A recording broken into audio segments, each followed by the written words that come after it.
The Retro Football League presents The Extra Point. Powered by Wolverine Studios Draft Day Sports Pro Football. It's time to take the field. What are you bringing to the table? And now, for our host, Lance McAllister.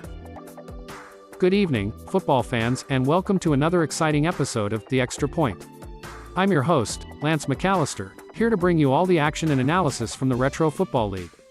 This week, we have a thrilling lineup of games to discuss from Week 2 of the regular season. With teams looking to establish their dominance in the league, you won't want to miss a second of the play-by-play. So, grab your snacks, settle into your favorite armchair, and get ready for some hard-hitting, nostalgic football action in the RFL. Let's dive into the games and break it all down on The Extra Point. With a strong defense and a standout performance from running back Earl Campbell, the Los Angeles Rams cruised to a 24-3 victory over the Denver Broncos. Campbell was the standout player of the game, rushing for 130 yards on 23 carries and adding 9 receiving yards. The Rams' defense was also impressive, limiting the Broncos to just 128 total yards and recording 2 sacks. With this victory, the Rams solidified their dominance over the Broncos and proved why they are a force to be reckoned with.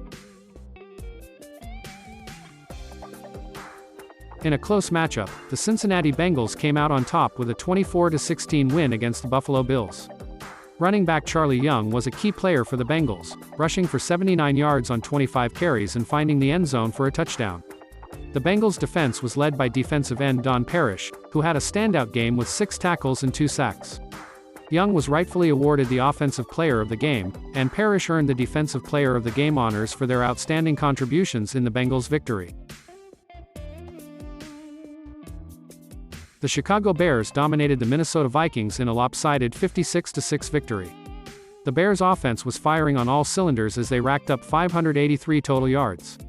Quarterback Jim Hart had an efficient performance, completing 16 of 19 passes for 241 yards and 3 touchdowns. Running back Bruce Harper had a standout game, rushing for 180 yards on 16 carries and finding the end zone twice. The Bears' defense was equally impressive, led by Charlie Waters, who had 8 tackles and forced a fumble. Overall, it was a dominant performance by the Bears in all facets of the game. RB Terry Metcalf was the offensive star of the game for the Minnesota Vikings, rushing for 154 yards on 16 carries and scoring 3 touchdowns. However, the Vikings struggled to sustain offensive production against the tenacious Bears defense. Quarterback Fran Tarkenton had a solid performance, completing 19 of 25 passes for 150 yards, but was unable to lead the Vikings to the end zone. Linebacker Wayman Bryant stood out on defense for the Vikings with 4 tackles and 2 sacks. Despite the individual efforts, the Vikings were overmatched by the Bears in this decisive defeat. The New York Giants and the St. Louis Cardinals engaged in a high-scoring shootout, with the Giants coming out on top with a 66-49 victory. The Giants' offense was explosive, racking up an astounding 655 total yards. Quarterback Gifford Nielsen had a stellar performance, completing 14 of 18 passes for 219 yards and throwing for 4 touchdowns. Running back Bobby Hammond was a standout for the Giants, rushing for 164 yards on just 12 carries, averaging an impressive 13.7 yards per carry, and finding the end zone twice.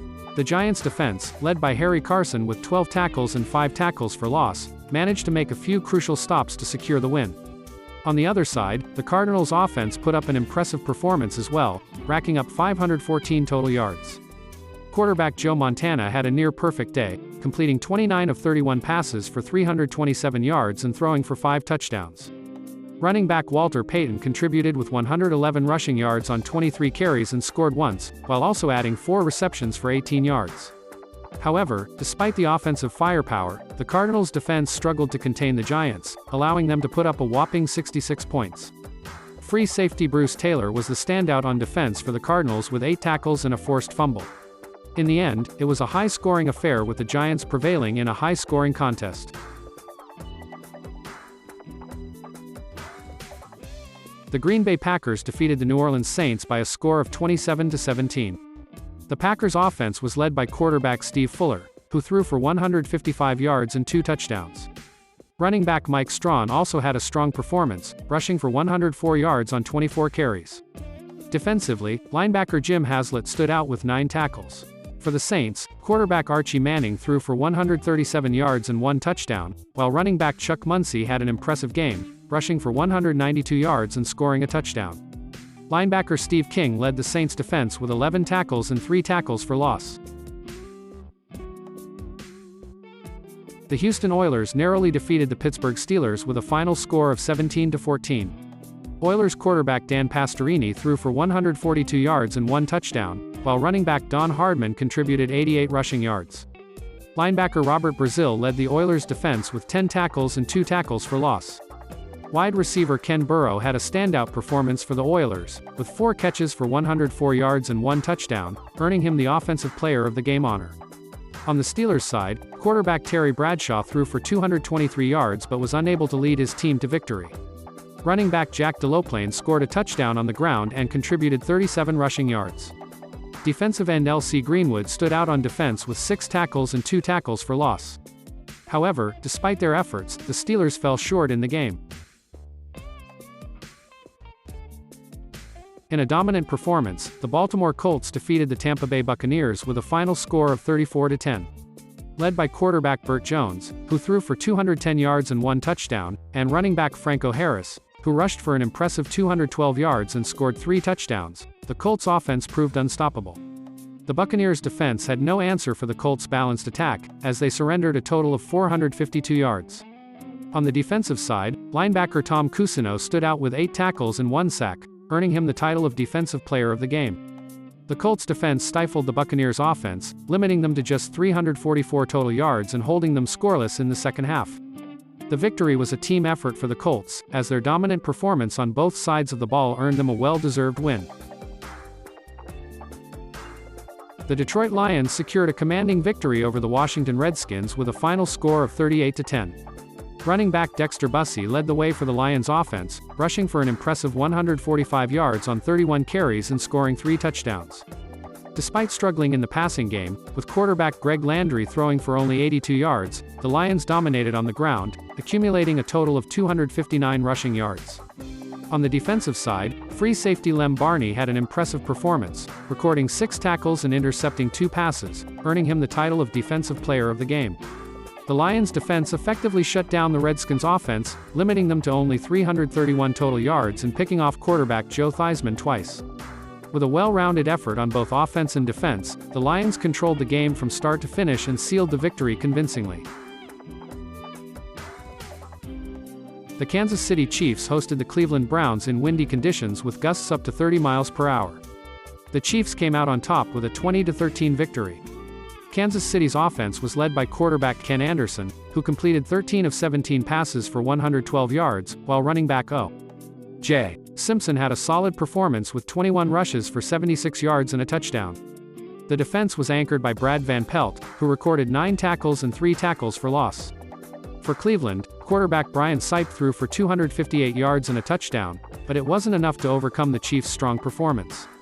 Defensive tackle Robert Hardy stood out for the Browns with 3 tackles, 1 sack, and 1 forced fumble.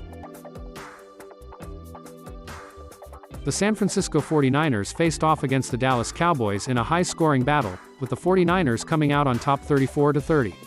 The 49ers' offense was firing on all cylinders, led by quarterback Roger Staubach, who threw for 225 yards and 2 touchdowns. Running back Otis Anderson had an outstanding performance, rushing for 116 yards and a touchdown. Defensively, Reggie Wilkes stood out with 6 tackles, 3 tackles for loss, and a forced fumble.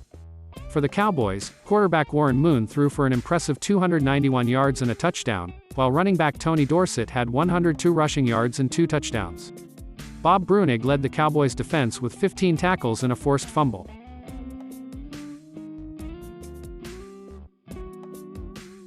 The Seattle Seahawks traveled to face the Miami Dolphins in a low-scoring affair. The Dolphins came out on top with a final score of 17-10. Miami's defense led by Vern Den Herder's 2 sacks was the standout of the game, helping to limit the Seahawks' offense to only 10 points. Don Strock had a solid performance for the Dolphins, throwing for 186 yards and 1 touchdown. The Seahawks' Jim Zorn put up a good fight, throwing for 215 yards and 1 touchdown. However, it was not enough to overcome Miami's defense and they fell short on the road. In a scorching hot matchup between the New England Patriots and the New York Jets, the Patriots emerged victorious with a final score of 26-20 in overtime. Despite the high temperature and gusty winds, both teams put up a good fight. The Patriots' offense was led by Steve Grogan, who threw for 205 yards and 2 touchdowns. Running back Sam Cunningham had an outstanding game, rushing for 144 yards on just 16 carries. For the Jets, quarterback Phil Simms threw for 152 yards, while running back Steve Jones contributed 130 rushing yards. However, it was the Patriots running back Andy Johnson who was named the offensive player of the game, with 110 rushing yards and 1 touchdown. With this win, the Patriots improved their standing in the league. The San Diego Chargers fell to the Oakland Raiders in a lopsided 41-13 defeat. The Chargers struggled to find their rhythm on offense, only managing to score 13 points. Quarterback Dan Fouts had a tough day, completing 17 out of 31 passes for just 144 yards. The running game didn't fare much better, with Ron Springs rushing for 86 yards on 18 carries. Defensively, the Chargers were unable to contain the Raiders' offense, allowing 467 total yards and 41 points. The loss was a disappointing one for the Chargers, and they will need to regroup for their next game. In a close matchup, the Atlanta Falcons edged out the Philadelphia Eagles with a final score of 26-21. The Eagles started off strong, scoring a touchdown in the first quarter to take an early lead. However, the Falcons were able to chip away at the lead throughout the game. Quarterback Ron Jaworski had a solid performance for the Falcons, throwing for 220 yards and 2 touchdowns. Running back Delvin Williams contributed to the offensive effort with 59 rushing yards and 3 receptions for 10 yards. The Falcons' defense was led by defensive end Dave Purifori, who recorded 3 tackles, 1 tackle for loss, and 2 sacks. Despite a valiant effort, the Eagles fell short in the end. And that's a wrap for this week's episode of The Extra Point. We've seen some electrifying football action, twists, and turns that make the RFL so thrilling to watch.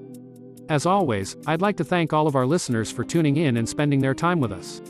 Remember, keep your eyes peeled for next week's games, as the competition in the RFL continues to heat up. Until then, I'm Lance McAllister, reminding you to stay passionate, stay excited, and always keep looking for the extra point.